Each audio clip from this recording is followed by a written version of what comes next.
శివరాత్రి రోజు ఒక్క 40 నిమిషాల సమయాన్ని గడపగలిగితే కనుక శివరాత్రి మొత్తం చేసిన పుణ్యం మీకు వచ్చి తీరుతుంది. అపురూపమైన 40 నిమిషాల సమయం అది. దాన్నే లింగోద్భవ కాలం అంటారు. సామాన్యంగా అది 12 గంటలకి అటు ఇటుగా వస్తుందన్నమాట లింగోద్భవ కాలం.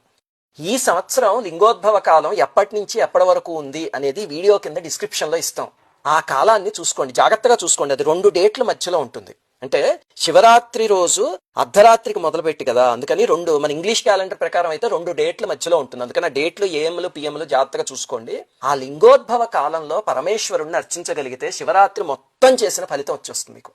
ఏమిటి ఇంతకీ లింగోద్భవ కాలం అంటే మనకి తెలుసు కదా. ఒకసారి బ్రహ్మగారికి విష్ణుమూర్తికి సృష్టికి సంబంధించి ఒక వాగ్వివాదం వచ్చి నేనే గొప్ప అంటే నేనే గొప్ప అనుకున్నారు. అప్పుడు ప్రళయం వచ్చే పరిస్థితి ఏర్పడితే పరమేశ్వరుడు జ్యోతిస్తంభ స్వరూపంలో దర్శనమిచ్చి వాళ్ళిద్దరి మధ్య వచ్చిన సమస్యని పరిష్కరించాడు అని పురాణంలో ఒక కథ ఉంది, తెలుసు కదా. అది జరిగిందే అరుణాచలం. ఆ జ్యోతిర్లింగాన్నే మన అరుణగిరి అని చెప్తారు. శివరాత్రి రోజు ఒక్క 40 నిమిషాల సమయాన్ని గడపగలిగితే కనుక శివరాత్రి మొత్తం చేసిన పుణ్యం మీకు వచ్చి తీరుతుంది.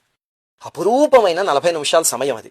దాన్నే లింగోద్భవ కాలం అంటారు. సామాన్యంగా అది 12 గంటలకి అటు ఇటుగా వస్తుందన్నమాట లింగోద్భవ కాలం. ఈ సంవత్సరం లింగోద్భవ కాలం ఎప్పటి నుంచి ఎప్పటి వరకు ఉంది అనేది